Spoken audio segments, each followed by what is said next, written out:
Hello everyone. I'm going to be doing a quick battery replacement video for the beginners. This is going to be overly simplified, so essentially if you just click the right hand side a whole bunch of times to speed through it, you'll get the sense of what's going on for those of you that already know most of the mechanics.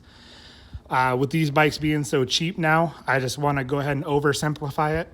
I like to think of things as there's not a whole lot of people that are stupid or mechanically not inclined. It's just they're not even open up to that side of the world. So I'm going to make this way oversimplified and over explain whatever it is that I can so you can get a better understanding for what's going on. So we're going to start off over here on the right hand side. This is just a cover that's held on. Go ahead and stick your fingers in here and give it a light tug. There should be 1, 2, 3, and 4. 3 males and 1 female. Go ahead and lay that on its back so you don't scratch the paint. And that's going to go ahead and open you up to your battery. Now, these should be a Phillips, and I believe that's a 10 millimeter. I'm going to go ahead while I'm unscrewing this and let you guys know. So with these bikes being as old as they are and so many hands being in them over the years and whatnot, roadside repairs, there's a lot of bolts and whatnot that have probably been lost, especially depending on how many miles yours has.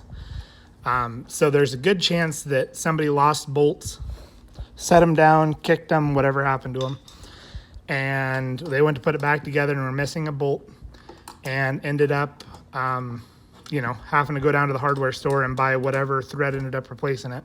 So you might not have the exact same bolts that the factory had. It's no big deal. So if you look up in here, that's held on just by a little lip. You just got to kind of pull it out and then push it up and around, and it comes right off. So that exposes your battery. You're going to go ahead and just want to wiggle it out.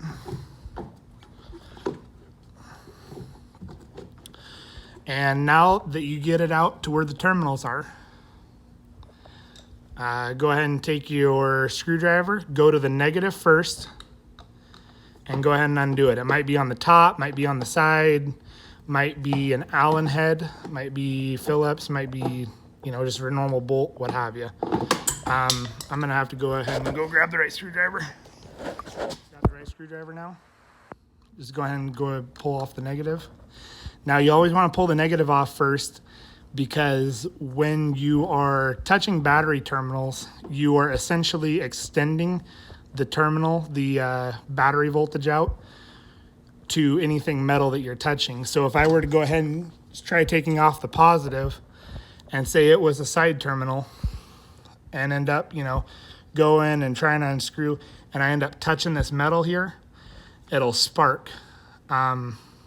Damage your tools, damage the frame.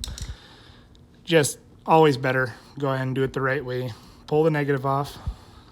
I'm going to go ahead and screw the screw back in there. I won't be personally using that, but you might end up having to. And then I'll go ahead and take the positive side off. This is like my 5th take of this, so all my bolts are pretty loose already. Don't know how to edit, so trying to do this all in one take. Go ahead and slide that back in. And without anything holding these in, which is these terminals originally, it's going to try and fall out. So when you're taking that one out, just kind of be holding it ready. And you're going to go ahead and take it out, set it down. This is what you're going to be left with as an open battery casing, terminal. Now, if your terminals are corroded, and what that means, if there's a bunch of white powder, if there's rust, if there's anything on them, you're going to want to go ahead and get some sandpaper or Rolock discs, or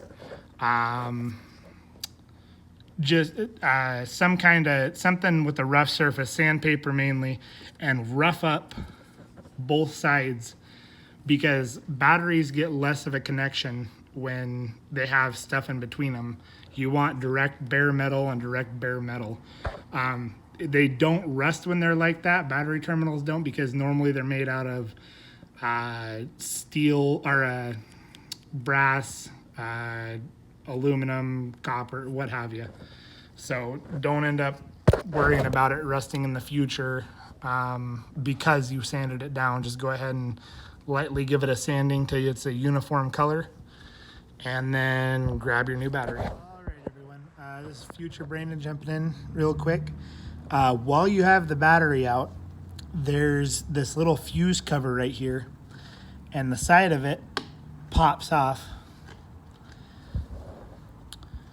Go ahead and double check and make sure you have the spare fuse that goes in there while all the rest of it's apart. Kind of your heads up. This is what that fuse looks like. And when I was doing my alternator change on the side of the road, I ended up blowing that because I was messing around over there without disconnecting the positive terminal, and it burnt it. So I still got to find my spare, but just to make sure it doesn't leave you on the side of the road just from some freak accident, go ahead, double check, make sure that you have that in there still. And if you don't, order one, find one, whatever you got to do. But just while you're down here already, it's a good thing to go ahead and check out. Back to the video. All right, for my battery choice, I went with a MBTX24U. If you haven't bought your battery yet, I highly suggest Motobat. They're an awesome battery. I've never had a problem with them. I run them in my jet skis. I run them in my snowmobiles. I run them in everything that I can, especially I've got the MBTX 20s, UHDs and U's in my Harleys, and I've got, there's a little tiny baby one. It's the only flooded one, I believe, that I have bought from them. And I got that from my little Honda. So the thing I like about them, they're sealed battery. They can be ran on their side. They can be ran whatever. They're not going to leak out.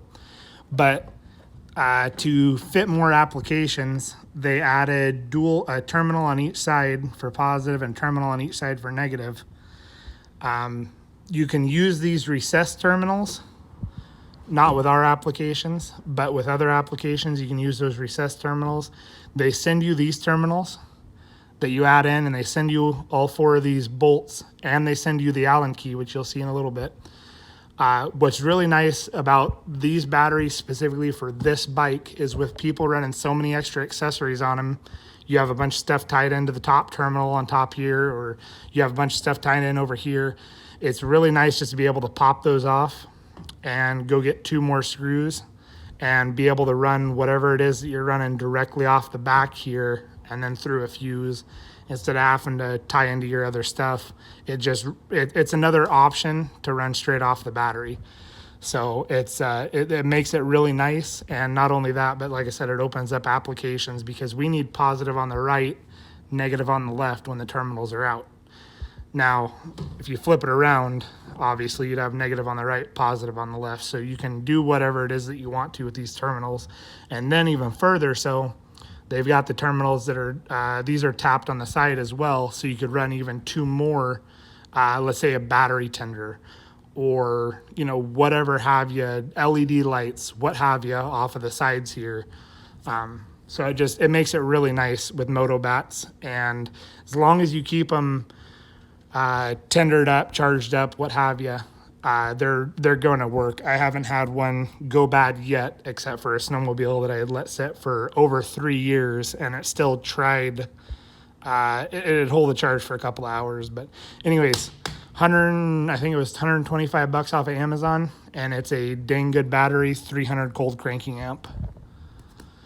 And let me go ahead and find the Allen key, and we'll get this thing put in. So I got both bolts taken out of the top.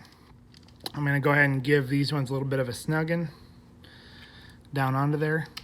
Of course, I lost the Allen key that they give you, so I'm using my actual tools. The size that it is a 5/32. So I'm going to go ahead and get this battery set up in here.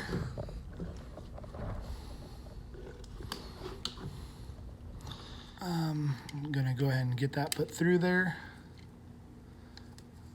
Get it pulled out. This is a lot easier to do with two hands, so.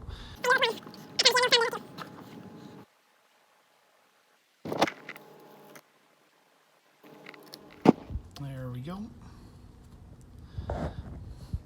Again, you might have different leads. Maybe yours got rubbed through at one point. Maybe somebody wired something and they weren't supposed to and ended up burning them. There's so many stories these bikes could tell about not just the rides, but the people that have worked on them. That you'd love to hear some of the stories. But so I'm going to go ahead and put the positive on first. You're going to go back in reverse order, just like I did. Positive first, just because right now with the negative disconnected, you can touch the positive to anything you want to, and it's not going to arc out because it's not making a circuit. So get the positive on, get it tightened down. I'm going to do one more just for good check. I'm good with that. And now we're going to go ahead and go over to the positive side and attach it. Go ahead and pop that off of there again. Be a lot easier if I didn't lose the Allen bolt or Allen key that MotoBat so kindly sent with it. If you guys can't tell, this is obviously not a sponsored video. I just love using their batteries. Kind of hard for them to sponsor me, and this is my first YouTube video ever. Go ahead and get that one threaded on.